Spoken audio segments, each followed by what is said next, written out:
क्षण भंगुर जीवन है जग में, मन मंजुल पुण्य कमाते चलो।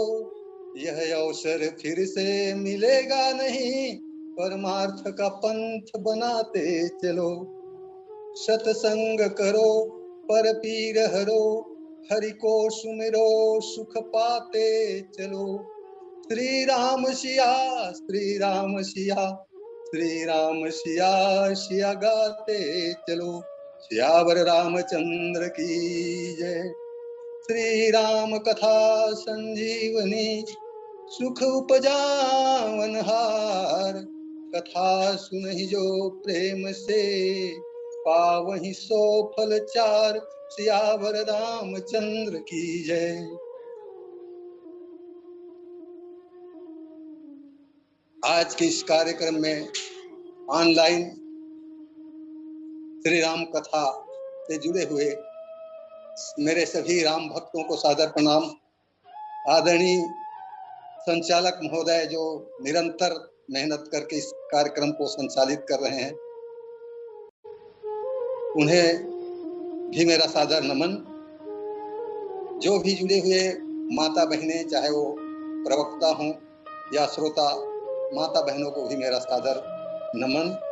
आइए सीधा राम कथा से जुड़ते हैं। आज की मेरी कथा प्रसंग है वीर घातिनी छाड़ शिशांगी, तेज पुंज लक्ष्मण उर लागी। ये लक्ष्मण शक्ति का प्रसंग है। लंका कांड का ये महत्वपूर्ण प्रसंग है। आइए देखते हैं कि लंका के युद्ध में, ये लंका कांड युद्ध कांड है, इसलिए युद्ध की चर्चा तो होनी ही चाहिए। लंका के युद्ध में जब मेघनाथ युद्ध करने के लिए आता है तो अपनी माया और शक्ति के द्वारा बानरों के दल में हाहाकार मचा देता है। उन्होंने बाणों के इतने समूह छोड़े कि कोई भी बानर उसका सामना करने के लिए साहस नहीं कर सका। एक एक बानर वीरों को 10-10 बाणों के प्रहार से मेघनाथ ने धराशायी कर दिया। इस प्रकार से बानर दल में, प्रभु श्री रामचंद्र जी के दल में सभी लोग बेहाल हो गए। देखी पवन सुत कटक बिहाला, तेजवंत धायऊ जन काला। महाशैल एक तुरत उपारा, अतिरिस मेघनाथ पर डारा। आवत देख गए नभ सोई, रथ सारथी तुरग सब खोई। सियावर रामचंद्र की जय।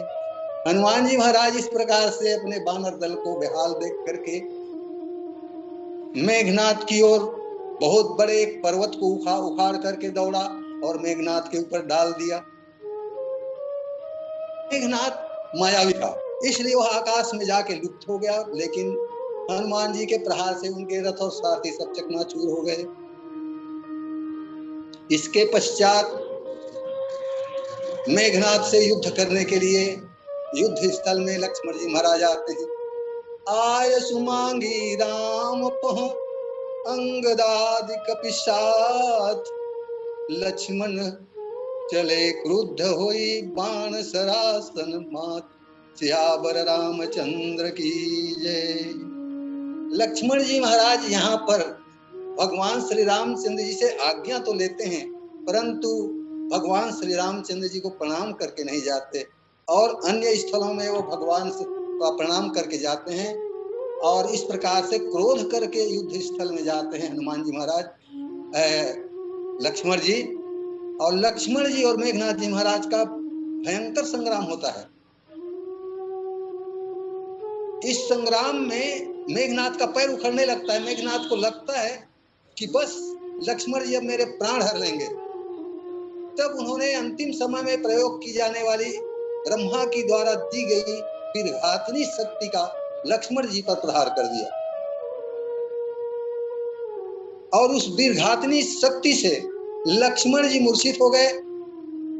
मूर्छित हो गए तो मेघनाथ और उसके वीर लक्ष्मण जी के किनारे गए और उन्हें उठाने का प्रयास किया। मानस में, रामचरितमानस में गोस्वामी तुलसीदास जी लिखते हैं, वीरघातिनी छाड़ शिशांगी, तेज पुंज लक्ष्मण उर लागी, मूर्छा भई शक्ति के लागे, तब चली गए निकट भय त्यागे।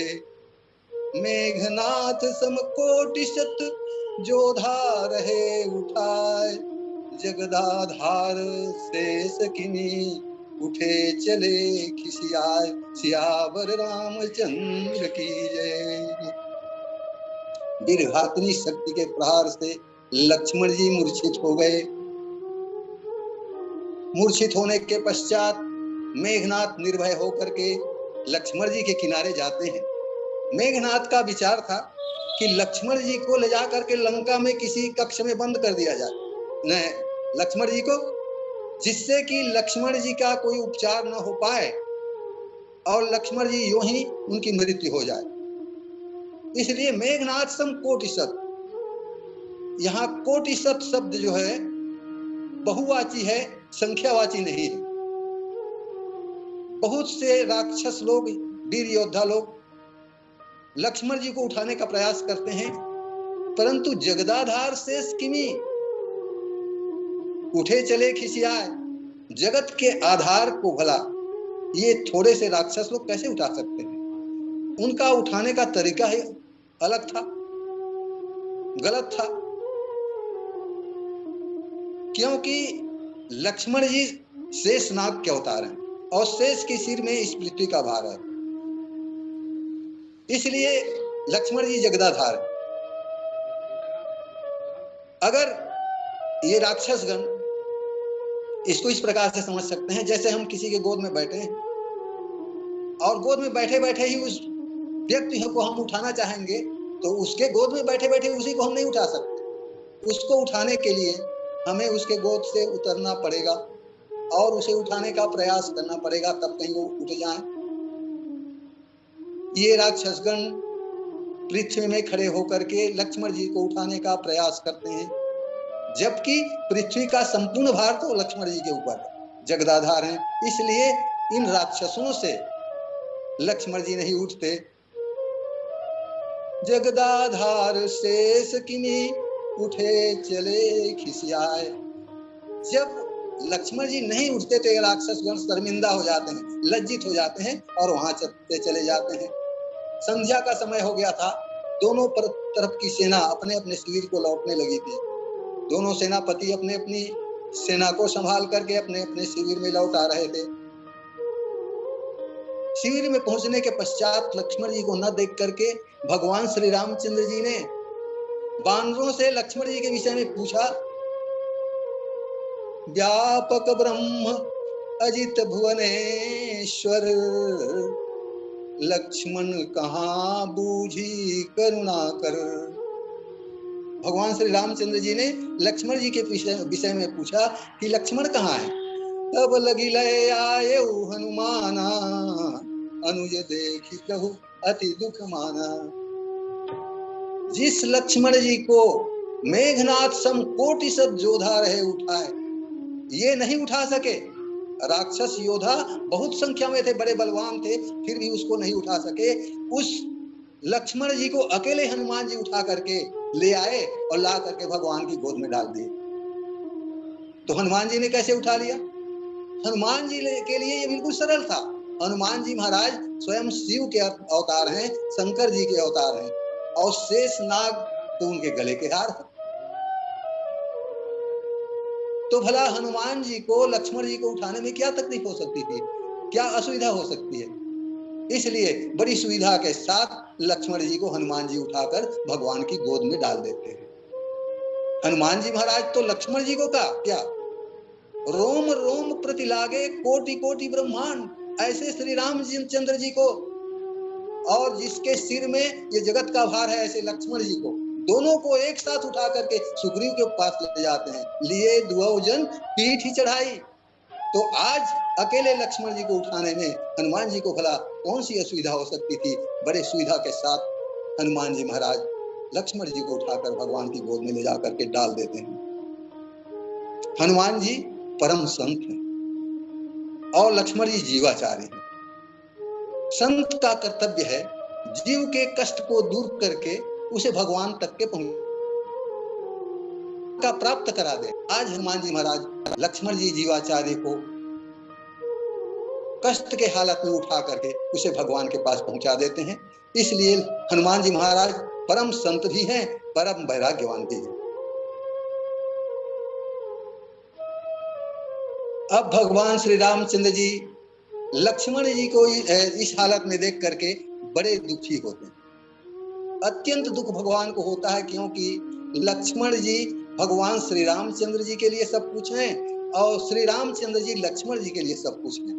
उनके अतिरिक्त और उनका कोई दूसरा सहारा नहीं है। क्योंकि माता सुमित्रा ने लक्ष्मण को सौंपते हुए स्पष्ट शब्दों में कहा था, बेटा आज से सीता तेरी मैया है और भगवान श्री रामचंद्र जी तेरे पिता हैं। उनकी ही आज्ञा को पालन करना है और उनकी ही सेवा करना है। आज प्रभु श्री रामचंद्र जी लक्ष्मण जी को मूर्छित देख करके बड़े व्याकुल हैं, बड़े दुखी हैं।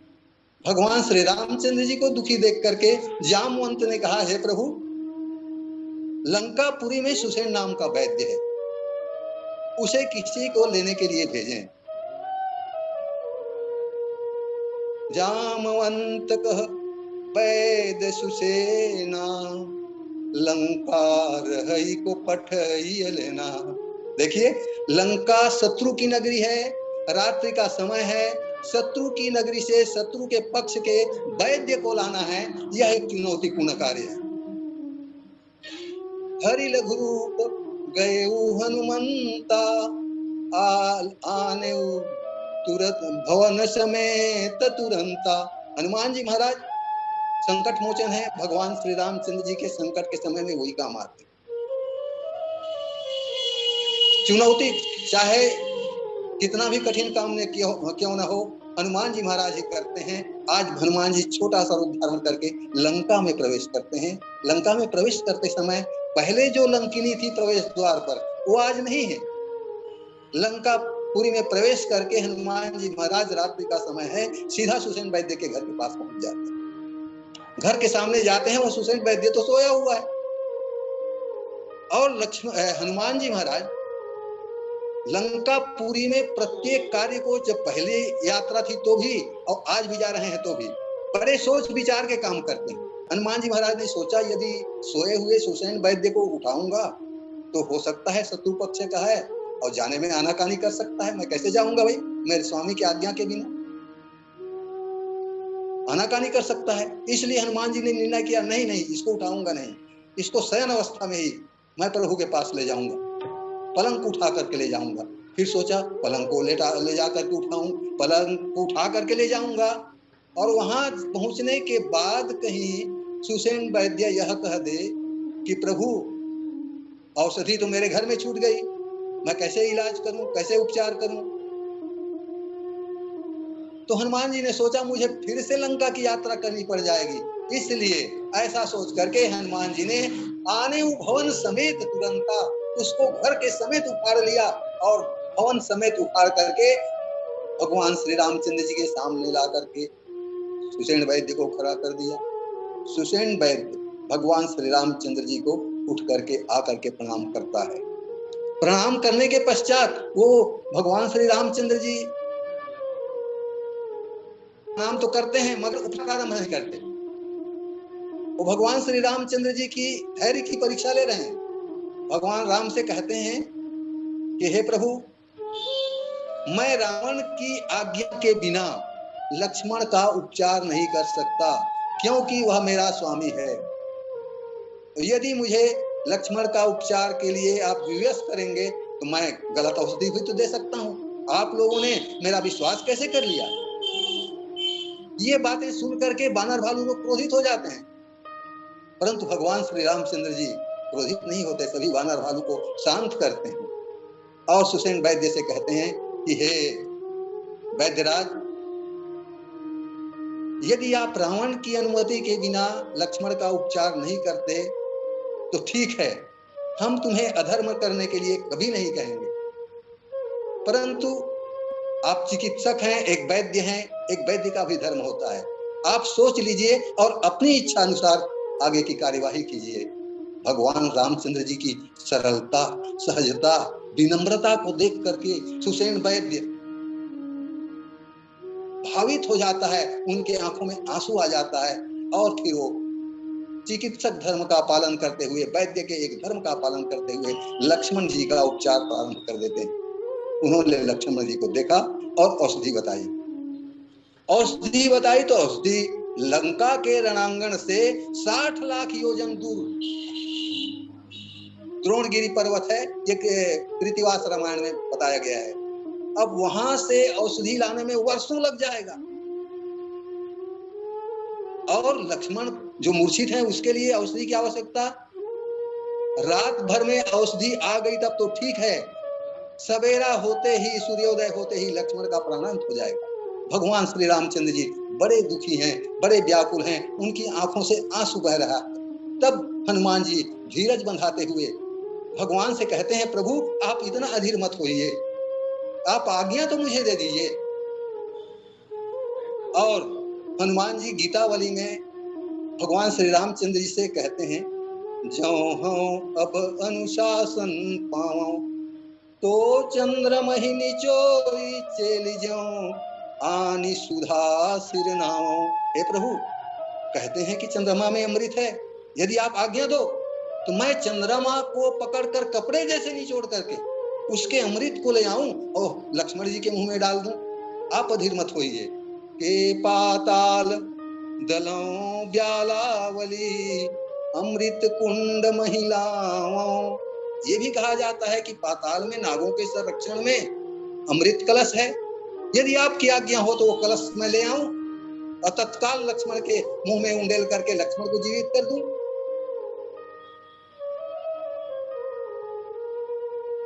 विविध वैद आनो बरबस धरी तब प्रभु अनुज कहाओ। हे प्रभु, आपकी आज्ञा हो तो मैं देवताओं के वैद्य अश्वनी कुमार को यहाँ ले आऊं ताकि उसके उपचार से लक्ष्मण जी फिर से पुनर्जीवन प्राप्त कर सकें। पटकाओ नीच नीच मूसक ज्यों, पटकाओ नीच नीच मूसक ज्यों सबहि को पाप बहाओ।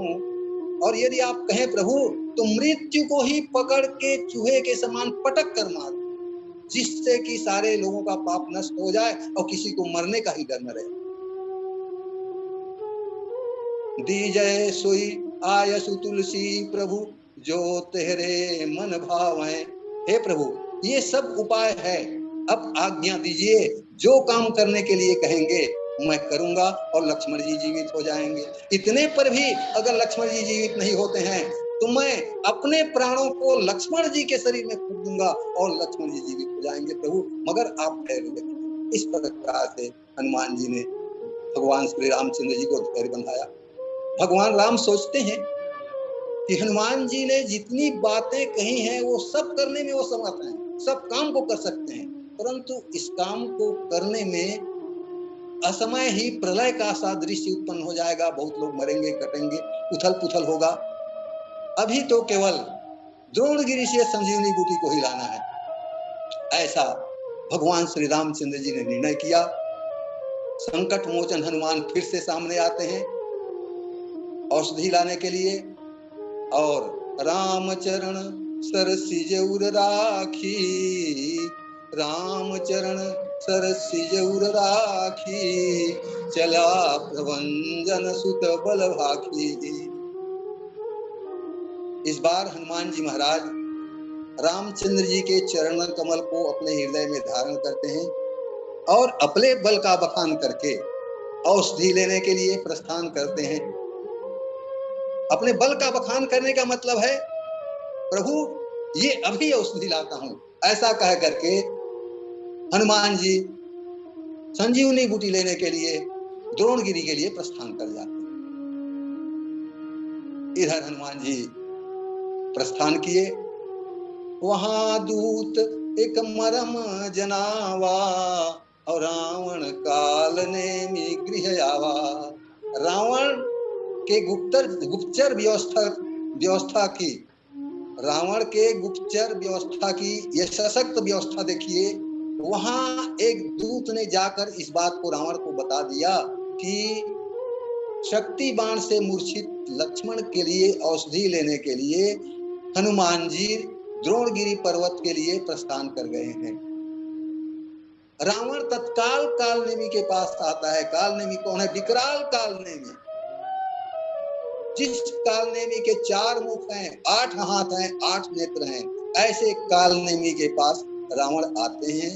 और रावण आकर के कालनेमी से अपने आने का कारण बताता है कि रावण हनुमान औषधि लेने के लिए चला गया है, उसके मार्ग को तुमको रोकना है, मार्ग में बाधा उत्पन्न करना है, ताकि सवेरा होते तक वो औषधि न लाने पावे, उसको औषधि लाने में विलंब हो जाए।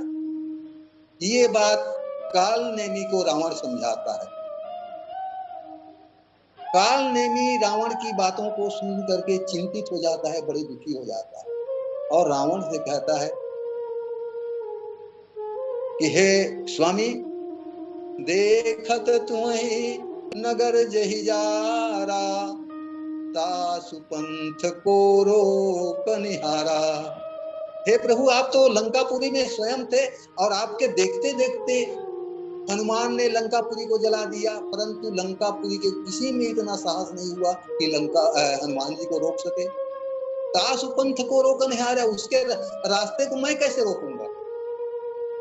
हे स्वामी, रामचंद्र जी सामान्य मनुष्य नहीं, वो परम ब्रह्म परमात्मा है, इसलिए भजु रघुपति करहु हित अपना, छाड़हु नाथ मृषा जल्पना।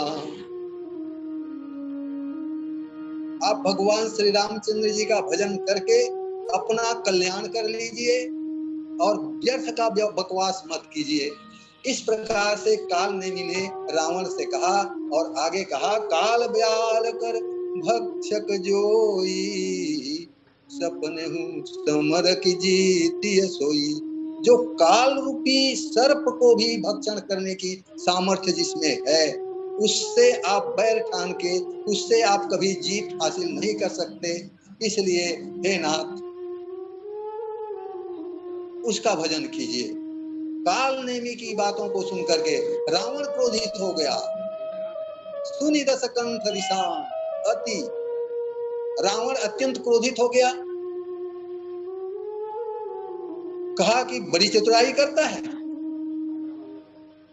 गुरु की तरह उपदेश करता है, तलवार निकाल लेता है कि मार ही डालूंगा। सुनि दस कंठ रिसान अति, तेहि मन किन्ह विचार। इस प्रकार रावण के क्रोधित होने पर कालनेमी ने अपने मन में विचार किया, राम दूत कर मरौ बरु, यह खल रत मल भार। अरे, इस दुष्ट के हाथों मरने की अपेक्षा तो राम के दूत के हाथों से मरना भला है। इसके हाथों मरने से मेरा मरण बिगड़ेगा और राम के दूत के हाथों से मरने से मेरा मरण सुधरेगा। ऐसा सोच करके अस कही चला, रचसी मग माया, अवसर मंदिर बरबाग बनाया। ऐसा कह करके हनुमान जी काल ने भी हनुमान जी के रास्ते को रोकने के लिए रावण की आज्ञा के अनुसार चलता है।